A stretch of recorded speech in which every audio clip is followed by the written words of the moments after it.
Ассаламу алейкум достор. Кубаныштуу жаңылык менен баштайын. Анткени бир айдын ичинде YouTube каналыбызга 1000 катталуучудан ашык адам катталды. Албетте, мына ушундай темп менен кете турган болсок, сиздер менен биргеликте кыргыз тилдүү футбол аудиториясын бир топ деңгээлге алып чыга алабыз. Анда мен акырындык менен жаңылыктарды улантайын. Арсеналдын кылганын карасаңыз, оозуңда турган ашты чайнап жей албаса, АПЛ чемпиондугуна талапкер болбой эле койгонун жакшы дейм. Реал Мадрид дагы оозундагы ашты Райо Валлеканога тартырып жиберди. Ал эми Байер мүмкүнчүлүктү толук кандуу 100% колдоно алды.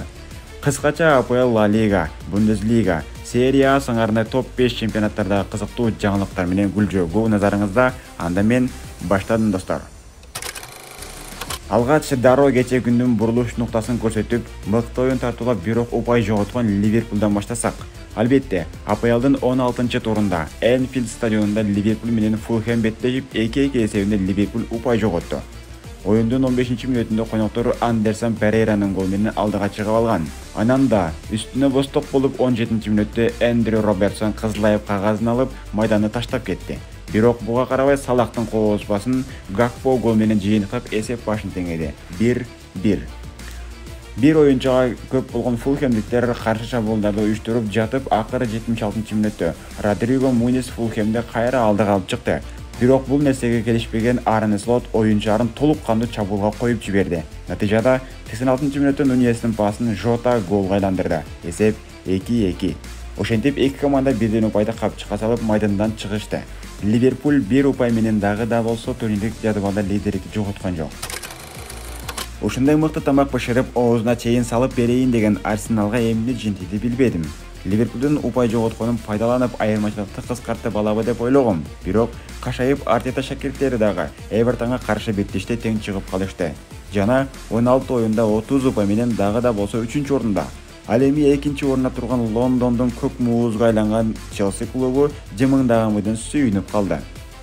Ноттингем Форесттер дагы бул жакта ойгонуп алгандай эле оюн тартуулап, Чемпиондор Лигасында фурор көтөрүп жаткан Астон Вилланы 2-1 эсебинде утуп, 4-орунга көтөрүлүп алды.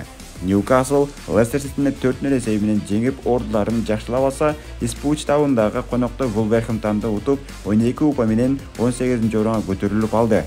Ушундай кызыктуу АПЛ жаңылыктары менен бүгүн кезектеги беттештер уланат. Тактап айтканда, Манчестер дербиси орундагы достор. Манчестер Сити, Манчестер Юнайтед ортосунда беттеште ким жеңиши мүмкүн?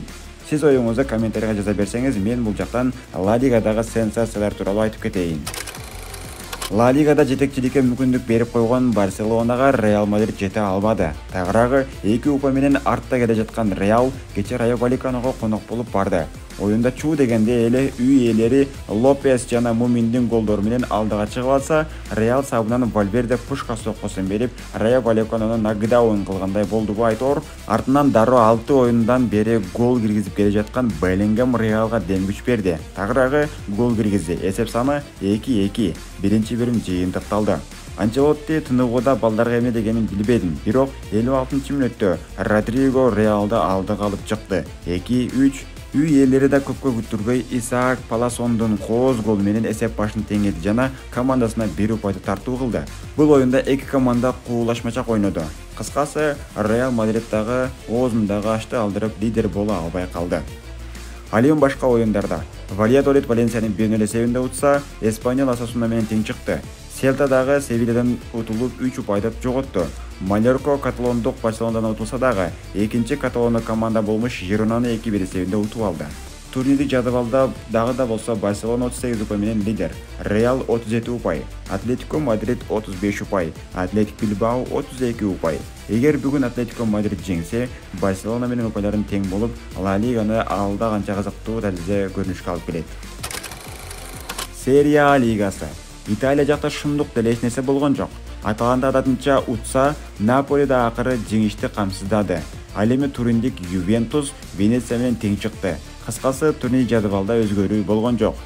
Бундеслигада кече Бавария Майнцка жеңилип калды. Бул мүмкүнчүлүктү Байер Леверкузен ийгиликтүү пайдалана алды десек туура болот. Тагыраагы атаанашы Аугсбургту жеңип, упай айырмачылыгын кыскартып алды.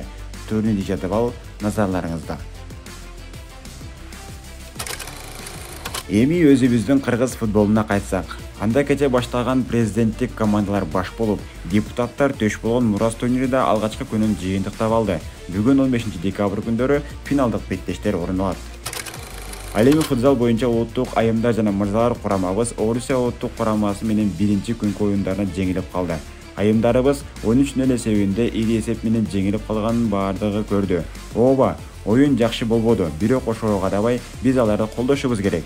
Аларды оюн практикасы көп болгон жок экенин, анан да бул кыздарыбыз кичи футзал эмес, чоң футбол оюнчулары экенин да эстен чыгарбайлы. Негизи эле бизде кыздардан түзүлгөн футзал курамабыз жок. Болгону айымдар арасында футбол болсо да, футзал болсо да, дал ушул кыздарыбыз барып намысыбызды коргоп келишет.